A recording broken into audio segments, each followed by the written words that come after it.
Hi everyone! In this video we'll continue working on verifying trig identities. Okay, so I have a 1 over 1 minus cosine gamma plus 1 over 1 plus cosine gamma. This guy is gamma, Greek alphabet letter. It looks a little funny in Word. Equals 2 times the cosecant squared of gamma. Cosecant, so that's going to be sines. What do I think? I think I want a common denominator because right now what's really bugging me is the addition on one side and not the other. This is a single term. If I want to make the left-hand side look like that, I better at least work towards not having a sum of two fractions. So if I want a common denominator, I'll write the step out here. So I have the 1 over 1 minus cosine gamma, and I'm going to have to multiply that by a 1 plus cosine gamma, which means I'll do it to the top as well. They share a cosine and they share a 1, but those aren't factors, and all we care about is shared factors, so we just have to use the entire 1 plus cosine and 1 minus cosine.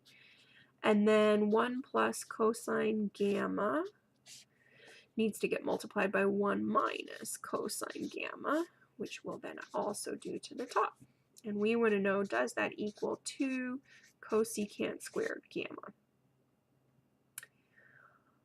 Okay, so I get a 1 plus cosine gamma plus, so this is this plus right here, 1 minus cosine gamma, and that's all over a 1 plus cosine gamma multiplied by a 1 minus cosine gamma. And, okay, what do I see? I see this. Cosine gamma minus cosine gamma is 0, which means the top of this fraction is just a 2. I'm also seeing the bottom starting to look like my difference of squares factored out. So I'm going to multiply it out, and I'm actually just going to end up with a 1 minus cosine squared gamma.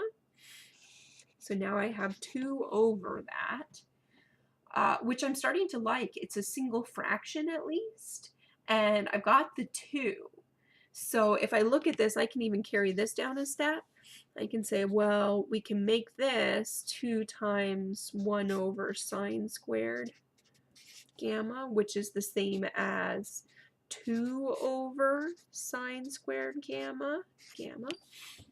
And I actually think I've got it. 1 minus cosine squared, just according to the Pythagorean identity. You don't have to do anything to convince me of that.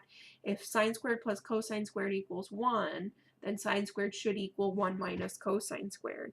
So I have my, here, I'll write it over here, 2 over sine squared gamma equal to my 2 over sine squared gamma. Okay, so there's that one. So common denominator is a really good trick. Clearing fractions in fractions can be a really good trick. Factoring can be a really good trick. There's definitely kind of a big list of options, but you do see a lot of these things repeat over and over and over again. Okay, number 7, we have a cotangent alpha minus tangent alpha. Sorry if that's little and hard to read. The fraction shrinks my font a little. And that's divided by a sine alpha plus cosine alpha, and I want to know if that's equal to a cosecant alpha minus a secant alpha. My first thought is way too many trig functions, and I think I am going to tackle that first. I'm going to go for all sines and cosines. So my cotangent is a cosine alpha over a sine alpha. My tangent is a sine alpha over a cosine alpha, and that's still all over sine alpha plus cosine alpha. On the other side, I think I'll do the same. I don't see any reason not to right now. I'm going to try a 1 over sine alpha minus 1 over cosine alpha. Okay.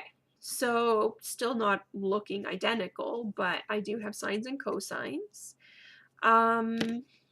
a couple things. One is I definitely want to clear fractions and fractions. Another one, I'm undecided if I really need to do this right now. You could get a common denominator over here because this is a single fraction and this is a difference. So let's start with clear fractions. So, whoa, sorry, make it crazy.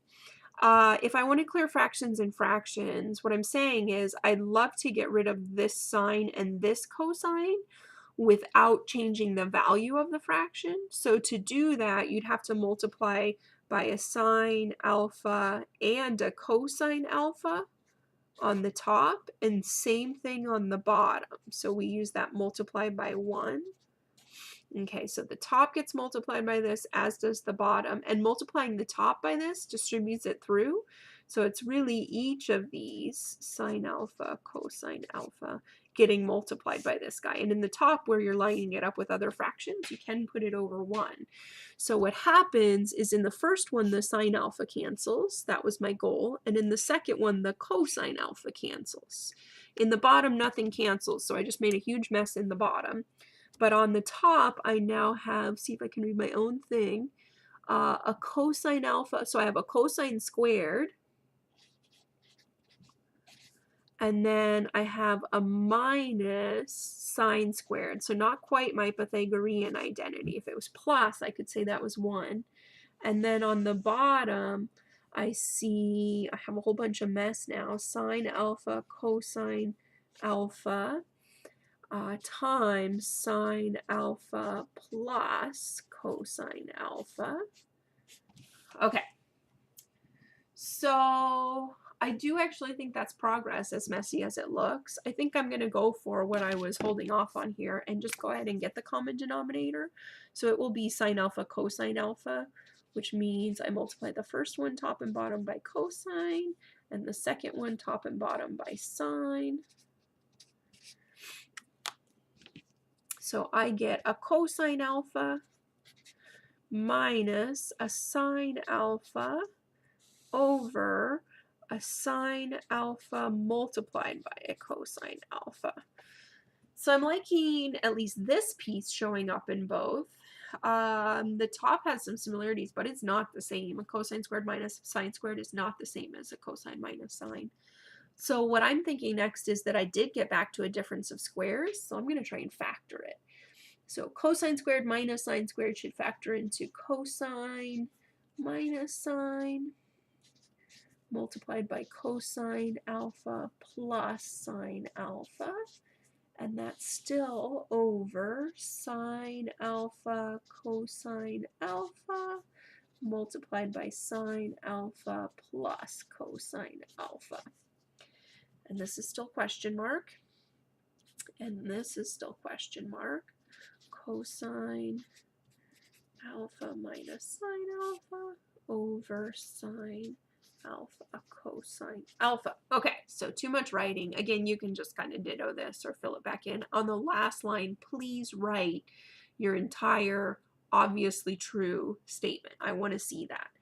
Here, this is working out beautifully. This cancels. The cosine alpha plus sine alpha is exactly the same thing as a sine alpha plus cosine alpha. So there it is. I have my cosine alpha minus sine alpha over sine alpha times cosine alpha on both sides.